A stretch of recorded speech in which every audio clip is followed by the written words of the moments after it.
C'est l'été avec Luxurytel. Bienvenue dans le podcast L'été avec Luxurytel, le pouvoir du Web3.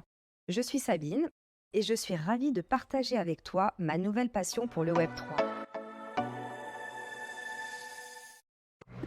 Bienvenue dans l'épisode numéro 7 du podcast L'été Luxurytel, le pouvoir du Web3. Je suis ravie de recevoir Karen Jouve, CEO et co-founder de Dors3, de Dorsport et chroniqueuse au sein du Journal du Luxe. Bien, bonjour Karen, bienvenue sur le podcast L'Excès Luxurytel. Un grand merci à toi de participer à notre émission. Est-ce que tu peux te présenter? Salut Sabine, ravie aussi, merci pour ton invitation et pour cette superbe initiative. Donc pour me présenter rapidement, Karen Jouve, donc je suis, CEO et cofondatrice de Doors, qui est le premier cabinet de conseil indépendant dédié au Web3 et au métaverse. On s'est créé il y a un peu plus d'un an et demi. On accompagne, un peu plus de 20 clients qui sont plutôt des grands groupes et des marques, notamment une partie évidemment dans l'univers, du luxe et du retail. Et j'ai 28 ans, je suis située à Marseille où il fait actuellement très beau et chaud. Et puis, voilà, écoute, je pense qu'on aura l'occasion de discuter de tout le reste juste après. Alors pour nos auditeurs, nous sommes à Paris et il fait froid, il pleut. Aujourd'hui, on va parler de plein de sujets parce que ta société commence vraiment à être connue, à se développer. Tu es vraiment présente de partout. Et moi, ma première question, en lien bien sûr avec la thématique du Web3, ça fait quoi finalement d'être l'une des rares femmes à être déjà CEO, tu es très jeune, et à être dans cet univers que moi, je trouve plutôt assez masculin? Bah, effectivement, malheureusement d'ailleurs, parce que la philosophie même du Web3 et de la blockchain, c'est d'être plutôt ouvert, sans biais, transparent. Donc on pourrait s'attendre à un écosystème assez ouvert. Et comme tu le dis, c'est plutôt masculin, c'est plutôt un écosystème de tech guy. Et moi, au milieu de ça, je suis un peu un ovni et j'aime bien, enfin, ça marque ma différence et j'aime bien le revendiquer. Je viens pas du monde de la tech à la base, même si c'est ce qui m'a toujours passionnée. Et en plus, effectivement, je suis une femme, je ne suis pas à Paris, enfin, je cumule tous les défauts. Mais qu'est-ce que ça fait? Ben, premièrement, je pense que c'est une fierté. Enfin, en tout cas, moi, je suis assez fière d'avoir réussi et de continuer à développer nos entreprises et à tirer aussi les femmes vers le haut sur ces sujets-là de tech, parce que je suis convaincue que l'adoption, elle viendra aussi de là, que tout le monde puisse se l'approprier, peu importe l'âge, l'origine ou l'appartenance ou le sexe, hein, du coup.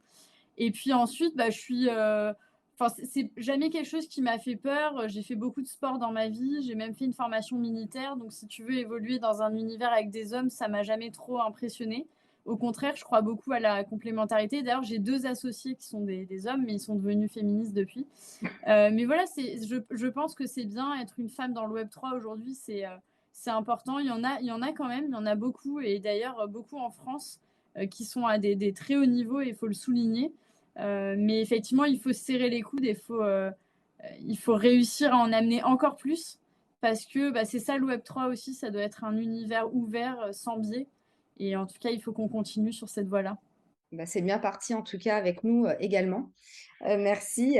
Alors l'une des premières questions, c'est comment est-ce que tu décrirais en fait l'évolution récente du luxe avec tout ce qui est l'avènement Web3, de la blockchain, des crypto-monnaies.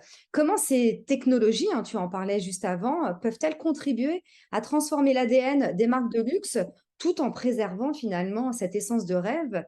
On avait parlé de mythe versus réalité. Qu'est-ce que tu peux nous en dire? Oui, alors c'est vrai que c'est un sujet, bon, qui est passionnant et qui date pas d'hier, parce que le fait que les maisons de luxe s'intéressent à l'usage de la technologie, ne date pas, du Web3, hein, évidemment, elles s'y sont mises avant. En revanche, ce qu'on voit, et je pense que tu es bien placé pour le savoir, c'est que finalement les maisons de luxe, elles ont pas forcément saisi tout le potentiel des précédentes vagues technologiques. Elles ont d'ailleurs parfois un peu raté le coche, sur certaines, vagues technologiques. Et je pense que la première chose, c'est qu'il y a des attributs et des valeurs communes entre le Web3 et le luxe, notamment des valeurs de rareté, d'authenticité, de transparence, de traçabilité, finalement qui collent bien en fait avec l'ADN et les valeurs du luxe, et avec ce que le luxe souhaite renvoyer aujourd'hui, à la fois auprès de ses consommateurs, mais aussi en interne auprès de ses collaborateurs. Ensuite, je pense qu'aussi que le luxe a très vite vu le potentiel du Web3 comme vague technologique globale et donc de tous ces cas d'usage sous-jacents et de sa technologie, comme pouvant venir accélérer ou magnifier un certain nombre de cas d'usage qu'ils cherchent à adresser aujourd'hui. Pour en citer quelques-uns, on est aujourd'hui face à des nouvelles générations qui ne veulent plus consommer de la même manière, qui veulent co-créer, qui sont très sensibles aux enjeux environnementaux, par exemple. Et le Web3 peut venir aider finalement les maisons de luxe à répondre à ces enjeux-là d'un point de vue de la customer experience pour avoir une expérience plus fluide, plus transparente, remettre de la confiance, remettre aussi cette notion justement de rareté et de rêve au milieu. Et puis le Web3 peut évidemment répondre aussi à des enjeux d'excellence opérationnelle qui sont clés aujourd'hui pour les maisons de luxe, notamment autour de la RSE, comment mieux tracer, mieux authentifier la provenance par exemple des matières premières, autour aussi de la data. Il y a un vrai enjeu aujourd'hui de CRM et de data, mais aussi autour de la créativité. Donc voilà, comment demain on va créer l'univers de luxe dont on a envie, qui nous plaît. Évidemment, on ne se séparera pas des directeurs artistiques, au contraire, mais on viendra accélérer par un certain nombre d'outils avec de l'IA aussi. Donc voilà, finalement, le Web3, ce n'est pas la réponse à tout. Ce sont avant tout des outils et des moyens. Effectivement, mythe ou réalité, il y a eu beaucoup de mythes, notamment sur la spéculation, sur toute la hype qu'on a vue. C'est pas là-dessus que les maisons de luxe vont se centrer. Et d'ailleurs, on voit, et on en parlera, je pense, après, avec des cas d'usage comme Dior, par exemple, qu'on sort de cette logique Web3 pour Web3 et on va plutôt sur des cas d'usage réalistes à forte valeur ajoutée qui permettent de construire les domaines d'expression du luxe de demain. Bah, écoute, là pour l'instant, tu as répondu à peu près à mes 9 questions. Donc, on va rentrer dans le détail. Non, on est vraiment tout ce qui est authentification sur la blockchain. On avait les exemples de l'Europiana qu'on a déjà cités pour la provenance. On va vraiment citer d'autres exemples. Mais justement, certaines marques de luxe ont déjà adopté ces pratiques. Mais quels sont les facteurs clés qui peuvent encourager une marque de luxe à intégrer le Web3 dans sa stratégie? Et quels sont les bénéfices qu'elle peut en attendre? Parce qu'on voit aujourd'hui, comme tu viens de donner l'exemple de Dior avec sa sneaker qui a fait un drop la semaine dernière, les maisons du groupe LVMH, je trouve qu'en ce moment, on est en grande phase d'accélération. Mais comment les maisons peut-être un peu plus petites ou des maisons indépendantes, comment les convaincre qu'il y a vraiment un enjeu majeur à intégrer ce Web3 avec les thématiques que tu as déjà évoquées?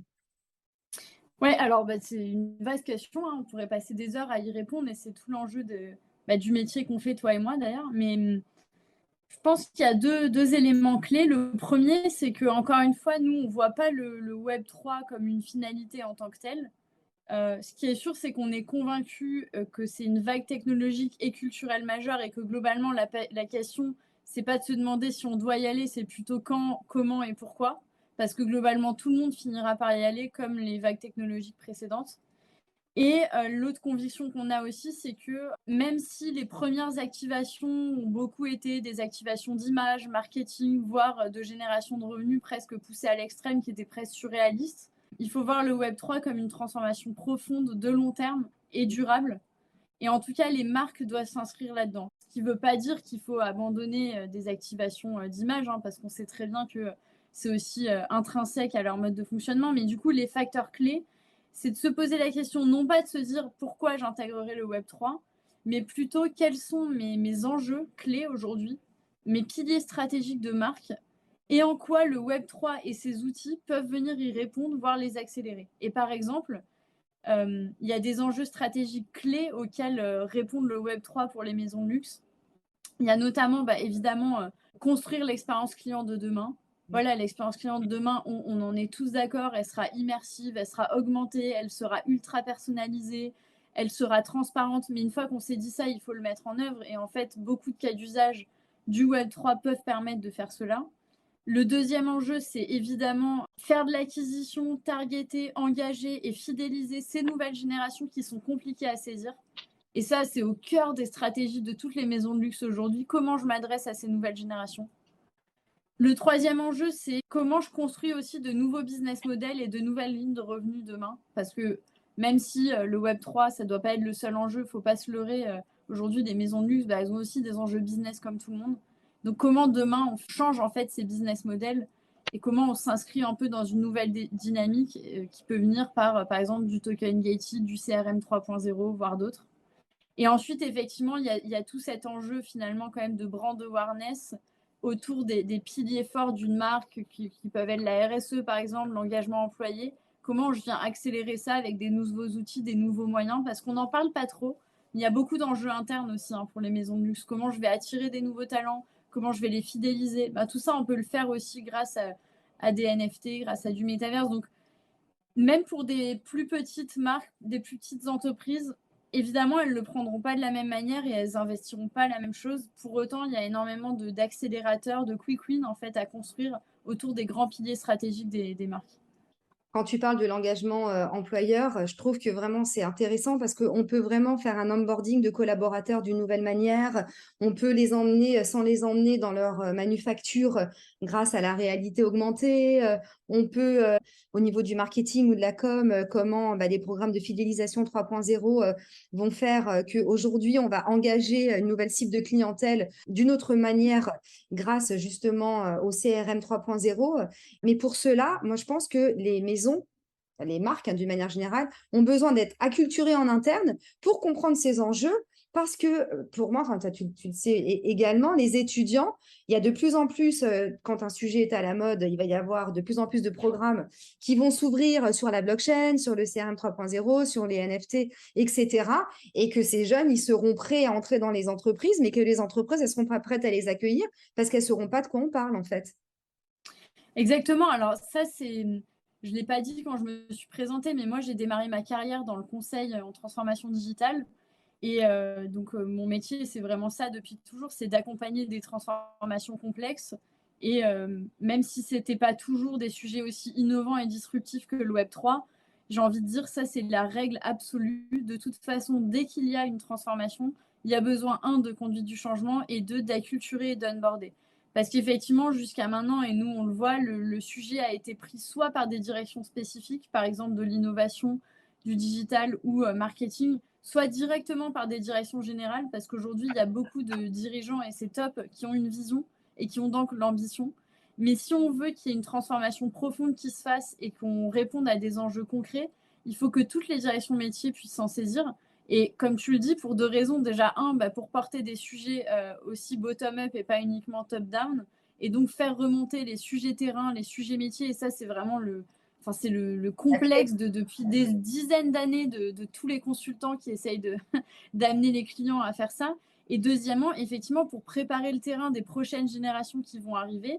Et nous, c'est quelque chose qu'on accompagne beaucoup aujourd'hui, non seulement l'acculturation et l'onboarding des directions générales et des directions métiers, pour se saisir de ces sujets, tout simplement mieux les comprendre et comprendre que c'est pas juste quelque chose qu'on vient leur rajouter, mais que c'est des nouveaux outils à leur destination pour répondre à des enjeux, et aussi pour commencer à structurer des structures en interne, des business units dédiés, comme c'est le cas d'ailleurs chez beaucoup de maisons de luxe, parce que c'est aussi une réalité demain, si on veut que ces projets-là ils soient pris en transverse et qu'ils ne soient pas juste comme ça dans un nuage qui vole autour. Ils doivent aussi avoir une gouvernance, une structure, une comitologie et des gens qui l'incarnent en interne. Et nous, aujourd'hui, on accompagne beaucoup de clients là-dessus, parce que c'est indispensable et on le voit dans les réussites qu'il y a aujourd'hui. Bien souvent, c'est incarné, bien souvent, il y a une structure derrière, il y a un accompagnement, mais il y a aussi une structure interne. Et ça, pour les jeunes, justement, ceux qui veulent prendre des postes comme ça, c'est hyper excitant en fait, parce qu'ils sentent aussi que l'entreprise est prête à s'investir sur ces sujets-là, quelque part être un peu pionnier, parce que oui, on n'a pas la science infuse, on ne sait pas de quoi sera fait dans 10 ans, mais en attendant, c'est les marques qui se lancent aujourd'hui qui seront les leaders de demain. Exactement. Pour moi, on n'est clairement pas sur un sujet one shot. C'est pas la mode que de faire un drop de NFT, que de parler du Web 3. C'est ce qu'on dit depuis le début. Le Web 1, le Web 2, le Web 3, c'est une évolution. Je lisais encore un article sur le Web 4. Attends, déjà, on va Oui, essayer alors ça, c'est. Ouais. de faire en sorte que les gens comprennent le Web 3. On va y aller gentiment. Mais en fait, ça va être une nécessité. C'est nouveau. Mais je pense qu'on n'est pas sur quelque chose d'éphémère, au contraire. Et justement, ma question va porter sur cette nouvelle génération qui sont, comme tu le sais, très engagées dans le gaming. Et comment les marques de luxe peuvent-elles utiliser en fait cette passion pour le gaming pour créer des expériences uniques et mémorables pour la cible Gen Z. Déjà, je pense qu'il y a quelques chiffres clés qui sont pas mal à avoir en tête. Le premier, et je tiens ça de Sébastien Borgé, que je salue d'ailleurs, de The Sandbox, qui présentait ça, et je trouve ça pertinent de revenir à ça. Aujourd'hui, 50% de la population mondiale est digital native. Et ça, c'est clé parce que déjà, c'est jamais arrivé jusqu'à maintenant. Ça ne va faire que croître. Et ce que ça signifie, c'est que globalement, on ne peut plus considérer le contenu, l'expérience comme on l'a considéré avant. Et en fait, moi, c'est ce que je dis souvent à mes clients. En fait, on ne peut même pas se poser la question de se dire, ah, est-ce qu'il faudrait? Non, en fait, il faut y aller. Globalement, ces générations-là, et j'en fais partie, consomment via le digital et tout l'enjeu, ça va être de créer le lien entre le digital et le physique. Ensuite, dans d'autres chiffres clés, il y a une étude, tu l'as vu, récente du BCG qui est sortie et qui montre que globalement, le pourcentage de la Gen Z et des millennials qui consomment dans le luxe est énorme. En fait, c'est plusieurs millions de dollars et elle va doubler pour arriver en 2026 à 75% des consommateurs de luxe qui seront de cette génération-là. Donc là aussi, on n'est pas face à un micro-phénomène et on comprend bien pourquoi les marques ont besoin de se focus sur cela. Quand tu vois ensuite que les gens de ces digital natives passent en moyenne 12 heures par semaine sur des plateformes de jeux vidéo, bah là, effectivement, tu l'as dit, se poser la question, c'est même pas d'actualité en fait. Donc après, la question, c'est comment, en tant que marque de luxe, on va là-dedans. Et là, il y a un vrai dilemme parce que d'un côté, en fait, elles sont obligées d'y aller, d'emprunter les codes du gaming. Et on parle même plus là de gamification, on parle carrément de gaming, de jeux vidéo. Et on De voit toutes les métavers. expériences qu'il y a voilà, sur Roblox, sur Fortnite, etc. Et de l'autre, cette exigence quand même de minimalisme, d'esthétisme qui n'a rien à voir avec ce gaming. Et donc, on est face à un dilemme. Mais quand on voit Louis Vuitton qui signe un partenariat avec Epic Games, on voit quand même bien qu'on est dans la réalité. Donc, qu'est-ce qu'elles vont chercher? Finalement, elles vont chercher déjà à adopter les codes de cette nouvelle génération. Finalement, ce qu'on se dit, c'est au lieu d'essayer de les attirer, pourquoi on n'irait pas directement sur la plateforme sur laquelle ils sont au quotidien? Pourquoi il y a 10 ans et encore aujourd'hui, Instagram, ça a fonctionné et même TikTok? Parce qu'en fait, ils sont allés chercher les consommateurs là où ils étaient globalement. Là, c'est le même principe. Aujourd'hui, les consommateurs, ils sont sur des plateformes de gaming. Ils consomment d'ailleurs des wearables. On est en train de complètement bouleverser la manière dont on fait du marketing. On passe de direct to consumer à du direct to avatar. Quand on prend l'exemple de Gucci dans Roblox, on peut bien imaginer que tous les gamins, parce que c'est, faut le dire, c'est des gamins entre 8 ans et 14 ans qui demandent à leurs parents de leur acheter des skins et des wearables Gucci, à 18 ans, ils demanderont sûrement d'acheter un vrai habit Gucci. Donc en fait, c'est un pari sur l'avenir pour les marques. Et on passe du coup de direct to avatar à aussi demain du direct to wallet en fait. Et donc on redécouvre la manière dont on va aborder ces stratégies marketing. Et après, voilà, encore une fois, tout l'enjeu, c'est de faire le lien. Et de cette stratégie un peu gaming, comment derrière on en tire des enjeux clés autour du CRM par exemple, autour de l'engagement client, autour de la fidélisation et aussi autour de thématiques comme la sustainability, parce que ces nouvelles générations-là, et ça c'est assez fort, elles sont hyper tournées, et tant mieux, sur ces sujets green. Et donc c'est inconcevable pour elles d'aller consommer en étant à l'inverse en fait de leur éthique et de leurs croyances. Et donc il faut aussi répondre à ces enjeux.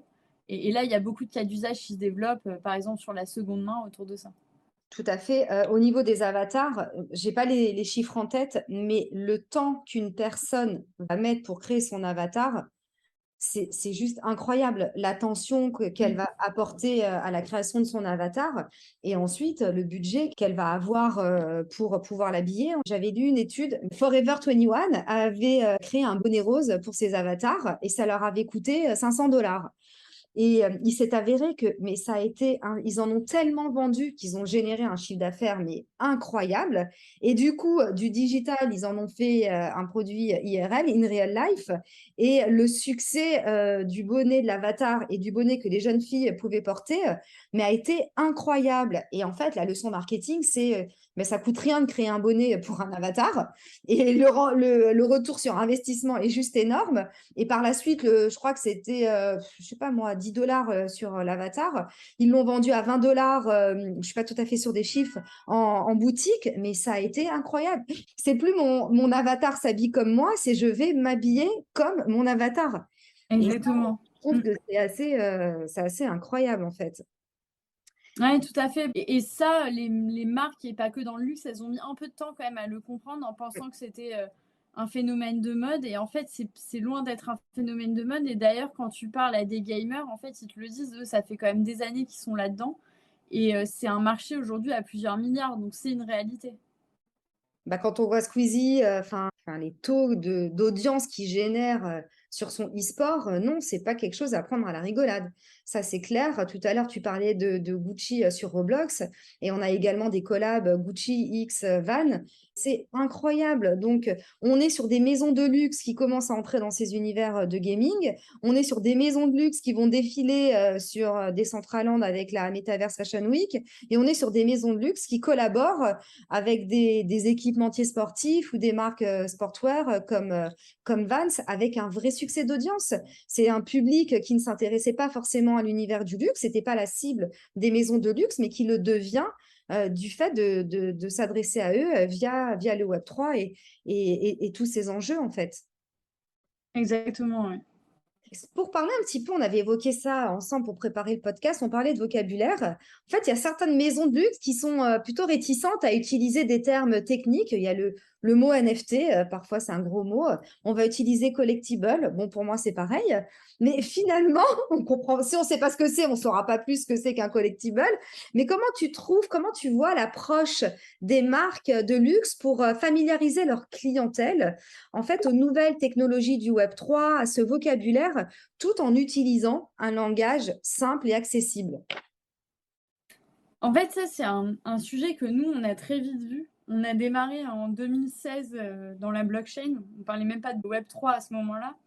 C'est ça qui est un peu à la fois fascinant et complexe, c'est qu'aussi le Web3, c'est vite devenu un mot un peu buzzword dans lequel les gens mettent un peu tout et rien. Donc finalement, ça a été galvaudé. Mais quand on était en 2016-2017, on était impressionné de voir que la vision était très technocentrée. Donc bah, globalement, personne ne comprenait rien, encore moins qu'aujourd'hui, parce que c'était uniquement à destination des tech guys. Et nous, ce qu'on disait toujours, c'est de toute façon, vivement qu'on sorte des use cases game changer qui permettront justement d'arrêter de parler de la techno et de plutôt parler des cas d'usage.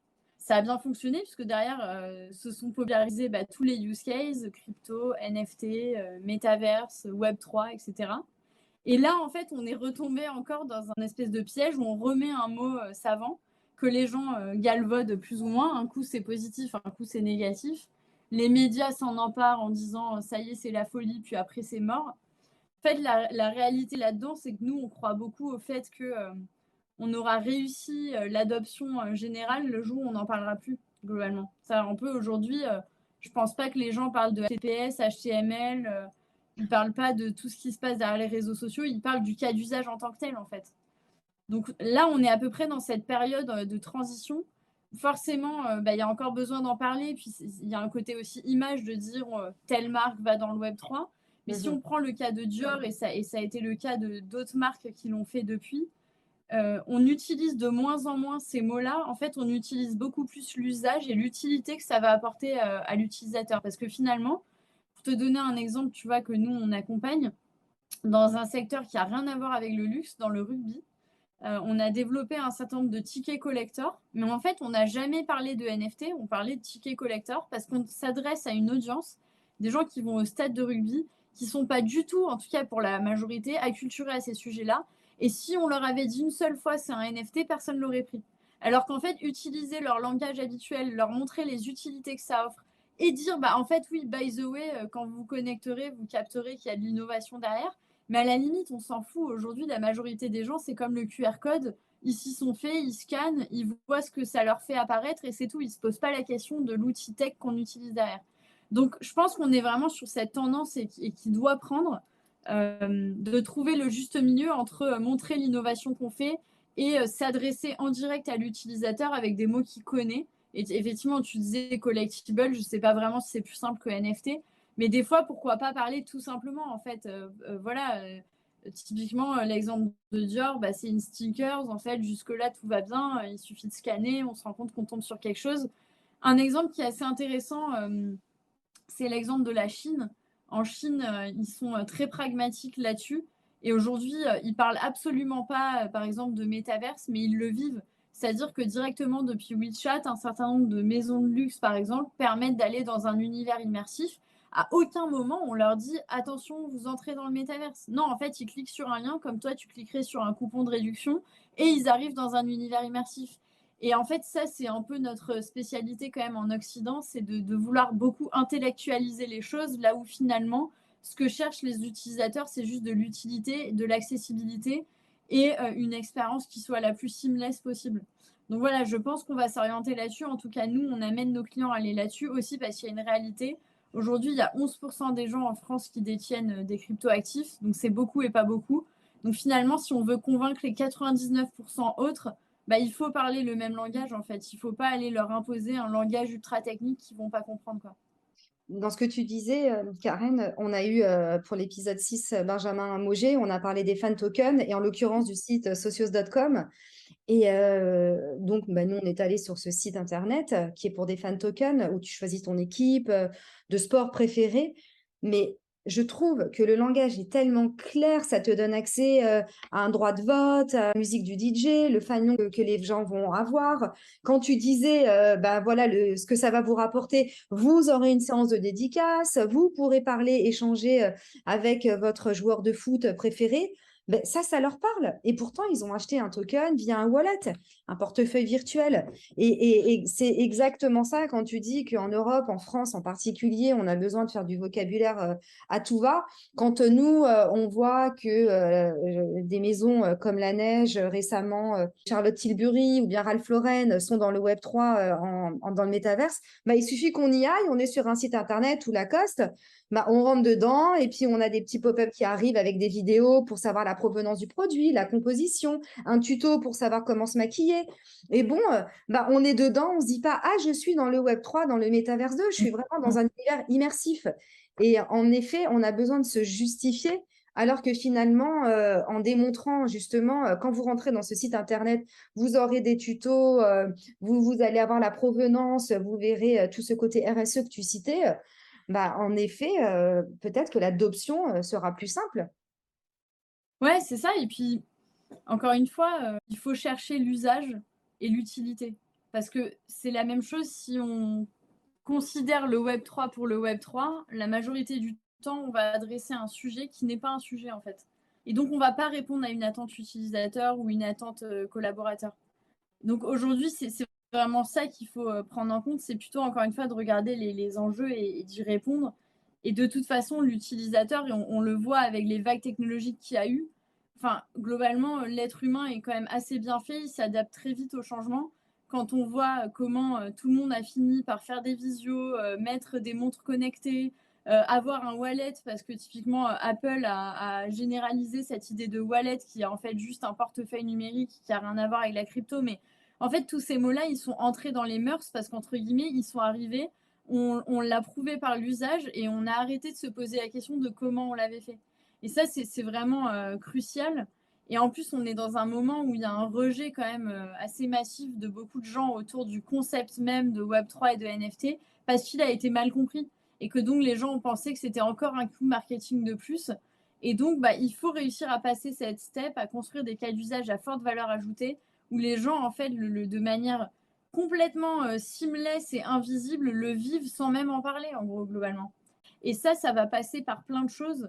Bah, déjà, évidemment, le fait que des grandes marques se mettent là-dessus, moi, je crois beaucoup. Et nous, si on a choisi d'accompagner des groupes et des marques, c'est parce qu'à un moment donné, bah, on est tous des consommateurs et donc on consomme ces marques-là. Et si ces marques-là nous amènent sur ces sujets-là, on sera beaucoup plus familier que si on s'y met par nous-mêmes. Et de toute façon, toutes les vagues technologiques se sont faites comme ça.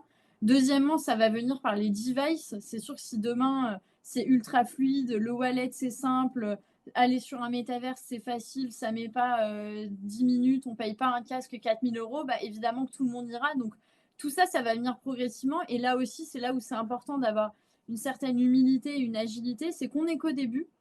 Il y en a beaucoup qui ont tendance à oublier que les vagues technologiques, ça met des années. Et même si aujourd'hui, ça s'accélère, enfin, faut quand même pas penser qu'en un an, tout va se faire, en fait. Donc, il y a encore beaucoup de boulot d'un point de vue infrastructure et tech. Donc, il faut avoir cette humilité de se dire, bah, aujourd'hui, on est encore un peu dans du test and learn. On ne sait pas complètement de quoi sera fait demain, mais on est quand même capable de faire des suppositions et d'être un peu pionnier et de tester et d'être agile parce que oui, des fois, en 6 mois, en 9 mois, on découvre des nouveaux cas d'usage, on découvre des nouvelles fonctionnalités, ça ouvre la voie à de nouvelles choses. Et demain, il va y avoir des enjeux énormes, par exemple, d'interopérabilité. Mais ça, moi, des fois, On a des clients un peu pressés qui nous disent: «Ah non, mais là, c'est pas interopérable» et j'ai envie de leur dire: «Mais attendez, le truc, il s'est fait il y a 6 mois, en fait». Enfin, imaginez-vous que internet, ça existe depuis les années 90 et qu'aujourd'hui encore, il y a même des entreprises qui n'ont pas encore tout leur pack, leur suite Office, qui n'ont pas encore de CRM. Donc de là à parler de métaverse et de Web3, c'est sûr qu'on en est encore loin. Donc il y a aussi cette prise de recul qui est nécessaire. Tout à fait et je partage tout à fait ton avis et pour justement l'avenir où tu disais on est, ce qui s'est passé il y a 6 mois, bah, ça peut être obsolète aujourd'hui. Peut-être pour conclure, on voit aujourd'hui, l'émergence de l'intelligence artificielle, qui offre, de nouvelles possibilités, en matière de personnalisation, d'interaction, de sur-mesure. Je sais que tu as participé récemment à un livre blanc avec le Journal du Luxe. Est-ce que tu as des exemples peut-être concrets sur comment ces nouvelles technologies d'intelligence artificielle générative pourraient être notre allié, et je précise bien le mot allié, et ne pas en avoir peur finalement? Oui, oui, complètement. Alors nous, on est convaincus, là encore, hein, pour nous, la définition de Web3, ça ne doit pas être un fourre-tout, mais ça reste une vague technologique globale dans laquelle on a aussi l'arrivée à maturité de l'IA et d'autres technologies, hein, comme les IoT par exemple ou les réalités mixtes.